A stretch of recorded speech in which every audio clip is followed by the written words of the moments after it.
బెంగళూరులోని చిన్నస్వామి స్టేడియం వద్ద అపశృతి చోటు చేసుకుంది. తొక్కిసలాటలో 8 మంది మృతి చెందగా మరో 6గురి పరిస్థితి విషమంగా ఉంది. 13 మందికి గాయాలయ్యాయి. 18 ఏళ్ల నిరీక్షణకు తెరదించుతూ రాయల్ ఛాలెంజర్స్ బెంగళూరు ఐపీఎల్లో తొలి టైటిల్ సాధించింది. ఎన్నో పరాభవాల తర్వాత ఆర్సీబీ కల నెరవేరడంతో దేశవ్యాప్తంగా బెంగళూరు టీం అభిమానులు పెద్ద ఎత్తున సంబరాలు చేసుకుంటున్నారు. ఆర్సీబీ టీం ట్రోఫీతో తొలిసారి బెంగళూరుకు రాగా ఫ్యాన్స్ ఘన స్వాగతం పలికారు. కర్ణాటక ఉప ముఖ్యమంత్రి డీకే శివకుమార్ విమానాశ్రయానికి వెళ్లి బెంగళూరు జట్టుకు స్వాగతం పలికారు.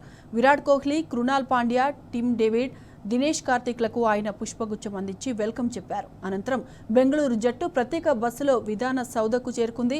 ఈ క్రమంలో వేలాది మంది అభిమానులు ఆర్సీబీ జెండాలు చేతబూని విధాన సౌధ వద్దకు చేరుకున్నారు. దీంతో ఆ ప్రాంతమంతా ఎర్ర సముద్రాన్ని తలపించింది. ఆర్సీబీ ఆటగాళ్లు బస్సులో వస్తున్న మార్గంలోనూ అభిమానుల కోలాహలం నెలకొంది.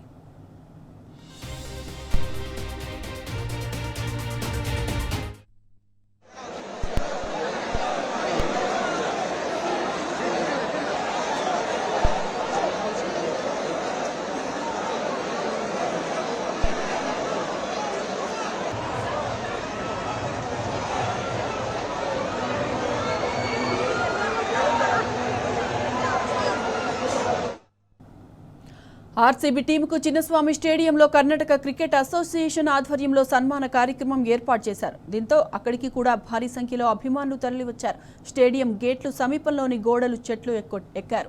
గేట్ 2 నుంచి స్టేడియంలోకి వెళ్లేందుకు ఒక్కసారిగా దూసుకెళ్లారు. అభిమానులు అదుపు చేసేందుకు పోలీసులు లాఠీచార్జ్ చేశారు. భారీ సంఖ్యలో అభిమానులు రావడంతో స్టేడియం వద్ద తొక్కిసలాట జరిగింది.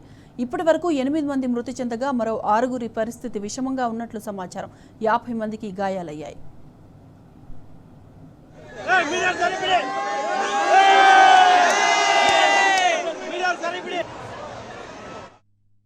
రైట్, ఇదే అంశానికి సంబంధించిన పూర్తి డీటెయిల్స్ మా ప్రతినిధి రఘుని అడిగి తెలుసుకుందాం. రఘు, చెప్పండి, బెంగళూరు చిన్నస్వామి స్టేడియం దగ్గర తొక్కిసలాట్లో ఇప్పటికే 8 మంది దుర్మరణం చెందినట్టు తెలుస్తోంది. పలువురికి గాయాలైనట్లు తెలుస్తోంది. ప్రస్తుతం గాయాలైన వాళ్ళ పరిస్థితి ఎలా ఉంది? అప్డేట్స్ ఏంటి Raghu? Sai Madhavi, it's sad news for all the cricketing lovers. నిజం చెప్పాలంటే క్రికెట్ అభిమానులందరూ కూడా అసలు ఇలాంటి విషయాలను జరుగుతుందని ఎవరు ఎక్స్పెక్ట్ చేయలేదు. నిన్న ఏదైతే ఐపీఎల్ లో 18 ఇయర్స్ తర్వాత ఆర్సీబీ టైటిల్ గెలవడంతో ఎక్కడైతే బెంగళూరులో సంబరాలు జరిపే కోసం ప్లాన్ చేశారో, అయితే ఇక్కడ ఏం జరిగిందంటే మొట్టమొదట ప్లాన్ ప్రకారం ఏదైతే ఆర్సీబీ జట్టు మొదట విధాన్ సౌదాకు వచ్చి అక్కడ నుంచి పరేడ్ గా ర్యాలీ ఉంటుంది. చిన్నస్వామి స్టేడియంలో బెంగళూరు ఆటగాళ్లకు కర్ణాటక ప్రభుత్వం అధికారికంగా సన్మాన కార్యక్రమం చేస్తుందని చెప్పేసి అందరికి తెలిసి, ఈ విషయం తెలియడంతో లక్షల సంఖ్యలో అభిమానులందరూ కూడా బెంగళూరు సిటీని అక్కడ చిన్నస్వామి స్టేడియం అండ్ విధాన సౌదా నుంచి చిన్నస్వామి స్టేడియం వరకు పెద్ద ఎత్తున వచ్చారు. అయితే ఇక్కడ ఒక కమ్యూనికేషన్ గ్యాప్ అనుకోవచ్చు. క్లియర్ కట్ గా తెలిసిపోతుంది మనకు. కర్ణాటకలో ఏదైతే ఉన్న సిద్ధరామయ్య సర్కారు ఈ అఫీషియల్ గా ఈ కార్యక్రమాలను చేపట్టినప్పుడు అందుకు తగ్గట్టుగా ఏర్పాట్లు చేయకపోవడం వల్లనే ఇటువంటి విషాదం జరిగిందని చెప్పేసి క్లియర్ గా తెలుస్తుంది మనకు. ఎందుకంటే ఒక ప్రభుత్వం గతంలో కూడా ఐపీఎల్ లో చెన్నై సూపర్ కింగ్స్ కానీ కోల్కతా నైట్ రైడర్స్, తర్వాత ముంబై ఇండియన్స్ లాంటి జట్లు టైటిల్స్ గెలిచినప్పుడు కూడా ఎక్కడ కూడా సంబరాల్లో ఇలాంటి విషాదం చోటు చేసుకోలేదు. కానీ మొట్టమొదటిసారిగా ఐపీఎల్ హిస్టరీలో ఈ లెవెల్లో, అంటే ఇంత పెద్దగా ఓవర్ క్రౌడింగ్ వస్తారు. ఎట్లయినా ఆర్సీబీకి ఫ్యాన్ బేస్ కూడా ఎక్కువనే, దట్టు 18 సంవత్సరాలు గెలిచేసరికి ఈసారి అంటే అభిమానులు బాగా ఆకాశాన్ని తాకే అభిమానులు అంత పెద్ద ఎత్తున రావడంతో ప్రభుత్వం ఏంటంటే అధికారికంగా ఈ కార్యక్రమాన్ని ఎందుకు చేపట్టింది అనేది ఒక ప్రశ్న చాలా మంది లేవనెత్తున్నారు. ఒకవేళ ప్రభుత్వం అధికారికంగా ఈ కార్యక్రమం నిర్వహించినప్పుడు అందుకు సన్నద్ధంగా ఉండాలి, అందుకు పర్ఫెక్ట్ ఏర్పాట్లు చేయాలి. కాకపోతే ఎక్కడ కూడా అటువంటి ఏర్పాట్లు కనిపించలేదు.